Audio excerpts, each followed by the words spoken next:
केला गेलेला नाही. बघा, ह्या एक तर पहिली गोष्ट मी सांगेन की मुंबई मराठी माणसाची राजधानी आहे आणि मराठी माणूस जर न्याय हक्कासाठी मुंबईत येणार नाही तर तो काय सुरत आणि गुवाहाटीला जाणार. त्याच्यामुळे ही मराठी माणसाची ताकद मराठी रस्त्यांना दिसते आहे. ही एक मोठी चांगली गोष्ट आहे. नाईलाजाने त्यांना न्याय हक्कासाठी मुंबईत यावं लागलेलं आहे.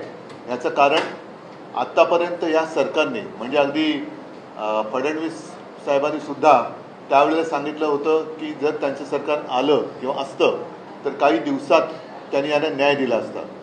दुसरे एक आहेत, त्यांनी तर शिवाजी महाराजांची शपथ घेतली होती. तर आत्तापर्यंत ह्या लोकांना वापरून फेकून देण्यात आलं आणि वेळोवेळी असं म्हणतो ना आपण की त्यांच्या कोपऱ्याला गूळ लावण्यात आला.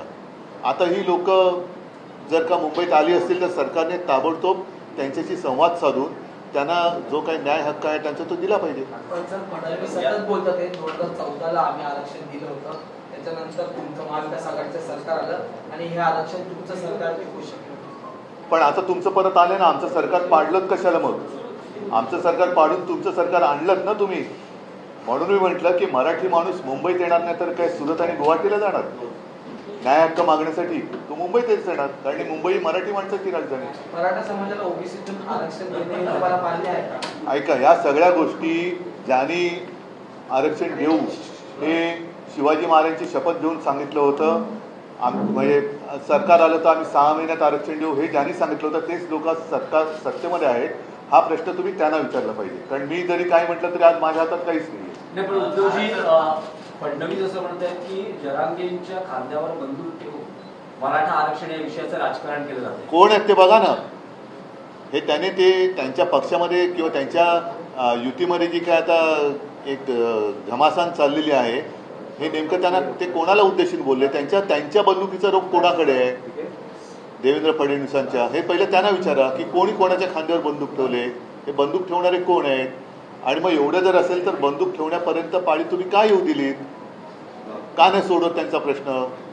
झालं ना, आता तुम्हाला सुद्धा या नोव्हेंबरमध्ये डिसेंबरमध्ये 1 वर्ष पूर्ण होईल पुन्हा मुख्यमंत्री होऊन. पुन्हा मुख्यमंत्री झाले तरी प्रश्न का नाही सुटत? आरक्षण घेण्याशिवाय मुंबई न सोडण्याचा निर्धार केला आहे जरांगे. पण म्हणूनच मी म्हटलं काय की आतापर्यंत त्यांना खूप वेळेला फसवण्यात आलं.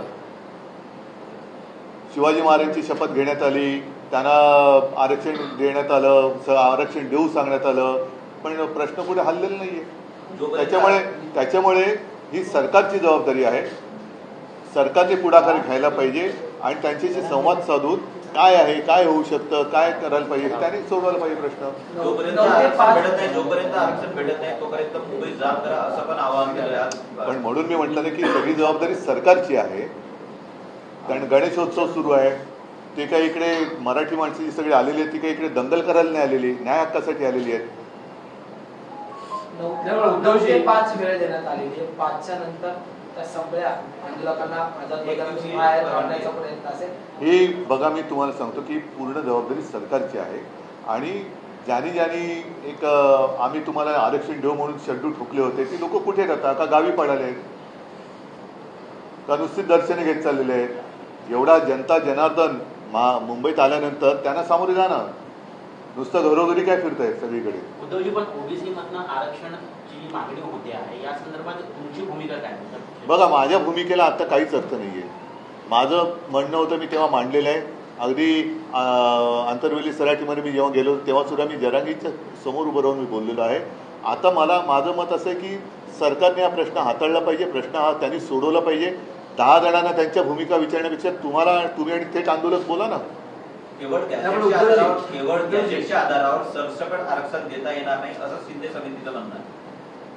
ते शिंदे समितीने सांगावं काय करायचं ते. पण उद्धवजी, यामध्ये जरांगे हे दोन्ही उपमुख्यमंत्र्यांचं कौतुक करतात आणि मुख्यमंत्र्यांवर टीका करतात.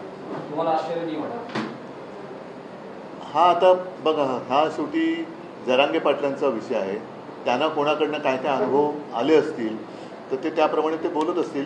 पण एकूण काही जरी झालं तरी ज्यांची ते आता कौतुक करत असतायत असं तुम्ही म्हणतायत त्यांनी सुद्धा त्यांना फसवलंच आहे ना.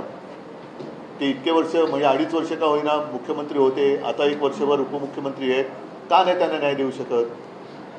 त्याच्यामुळे नुसती टोलवाटोली या सरकारकडनं चाललेली आहे. ही टोलवाटोली बंद करून जो काय आहे तो सन्मान्य तोडगा त्यांनी काढला पाहिजे. ठीक आहे. काय कोण असू शकतं या आरक्षणाच्या मागणीखाली एवढा जो मुंबईत हंगाम उसळलेला आहे आतापर्यंत जे अन्याय आतापर्यंत त्यांच्यावर त्या समाजावर झालेला अन्यायच असू शकतो ना आंदोलनाच्या पाठी. आणखी कोण असू शकतं? नाही पण ठीक आहे. गणेशोत्सवात या आंदोलन होतं बघा, या आंदोलकांना चिघळलं नाही. मला आंदोलक हे काही दहशतवादी नाही आहेत. ही मराठी माणसं आहेत. ते त्यांच्या हक्काने विघ्नहर्त्याच्या उत्सवात न्याय मागायला आलेले आहेत आणि त्यांना अशी अपेक्षा कदाचित असेल की सरकार देऊ शकत नाही तर हे विघ्नहर्त्या तूच आमच्यावरचं विघ्न दूर कर. थँक्यू. नहीं अभी हाँ मोहन भागवत का एक बयान है कि 75 साल में रिटायरमेंट होना नहीं होना इस बारे में मैं कुछ नहीं कह सकता, लेकिन 75 साल में रिटायर कोई भी हो सकता है. 75 साल में उन्होंने कहा 2-3 बच्चे होने चाहिए. हाँ, 2-3 बच्चे नहीं मतलब उनको जो भाजपा की स्थिति है वो देखी नहीं जा सकती. उन्होंने जो सलाह दिया है कि 2-3 बच्चे होने चाहिए, वो शायद अगर वो सारे लोग मानेंगे तो उनके पार्टी को बाहर से लोग लेने की जरूरत नहीं पड़ेगी, इसलिए उन्होंने दिया होगा. सर अमित शाह का मुंबई महाराष्ट्र नहीं जाओ दे. चला, थँक्यू.